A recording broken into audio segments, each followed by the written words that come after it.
Russian new ICBM finally succeeds after years of failure. Russia's strategic rocket forces conducted their second successful test launch of the Rs-28 Sarmat intercontinental ballistic missile on May 12, 2026, firing the weapon from a silo at Dombarovsky near Yasny in the Orenburg region and announcing the result publicly through the Russian Ministry of Defense. The test is Russia's first publicly acknowledged Sarmat success since the missile's inaugural flight in 2022, and it follows two previous test failures that Moscow never admitted to, according to IISS analysis. Russian President Vladimir Putin, in a briefing connected to the test, claimed the missile has a range of over 35,000 kilometers and can fly a suborbital trajectory, language that describes the weapon's intended ability to approach the United States from the south rather than the north, bypassing radar systems oriented to detect launches over the Arctic.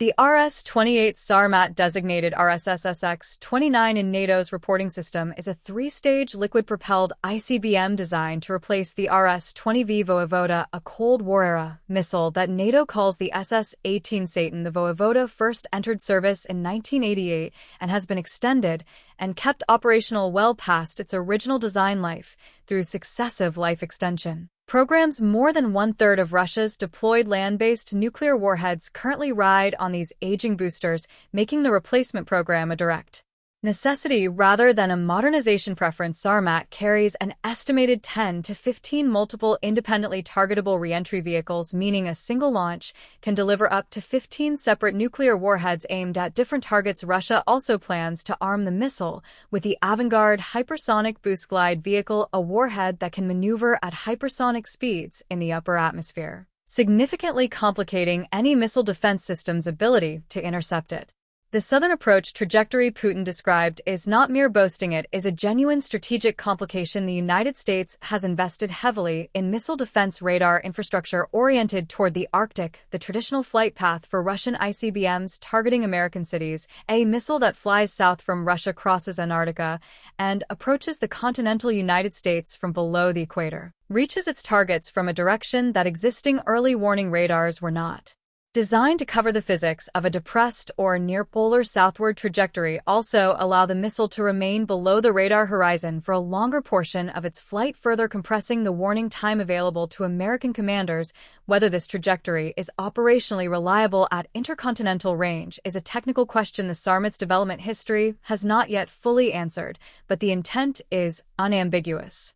The missile was originally scheduled for deployment between 2018 and 2020. It missed that window entirely. The first known flight test attempt in September 2024 ended when the missile exploded in its own silo, a catastrophic failure that destroyed the launch facility and was not publicly acknowledged by the Kremlin. The second attempt in November 2025 failed during the boost phase again. Without public admission from Moscow, the May 12th test is therefore only the second successful launch in the program's entire history, not a milestone in a smooth development curve, but a relief after a string of humiliations. According to the IISS analysis, the fact that NOTAM analysis suggests the test may have been postponed at least twice, with preparation apparently beginning in March and warning notices issued over the test range in mid-April and late April, indicates the launch attempt was not executed with confidence. On the first attempt, U.S. Air Force RC-135S Cobra Ball aircraft, a specialized variant of the Rivet joint family configured specifically to collect telemetry intelligence on ballistic missile tests, were active off the coast of Alaska ahead of the May 12th launch attempt. The Cobra Ball's mission is to gather data on the missile's performance characteristics as it flies downrange, giving U.S. analysts an independent assessment of what actually happened. Whatever the Cobra Ball collected during the May 12th test has not been released publicly, but the aircraft's presence confirms the United States was monitoring the launch in real time. RVSN Commander General Sergei Karakayev told Putin that the test paved the way for Sarmat to be placed on combat duty with the 1st Regiment at the 62nd Missile Division at Uzhur near Krasnoyarsk later in 2026. According to the IISS analysis, the 302nd Missile Regiment is expected to be the first unit to receive the weapon, and upgrades to its 6 silos began in 2021. Satellite imagery as of mid-2026 shows the final 2 silo upgrades nearing completion, with new command posts double Fencing and hardened surfaces visible around the launch facility's Sarmat is eventually planned for deployment with 2 divisions. The IISS analysis frames the deployment picture with candor. 2 successful flight tests against several failures is shaky ground, even for what Russia calls experimental combat service. The comparison to the Rs-24 Yars, a newer Russian ICBM that completed 3 successful tests and was delivered to regiments in 2010 before achieving full combat status in 2011, is pointed. Russia is moving Sarmat toward operational deployment faster than its test record would normally justify, the IISS assessment attributes this to the unavoidable reality of the voivoda's age. Moscow may simply have no choice but to accept more risk in fielding Sarmat than it would prefer, because there is no other ICBM program that could substitute if Sarmat fails, and because the voivoda's further life extensions are becoming increasingly difficult to guarantee.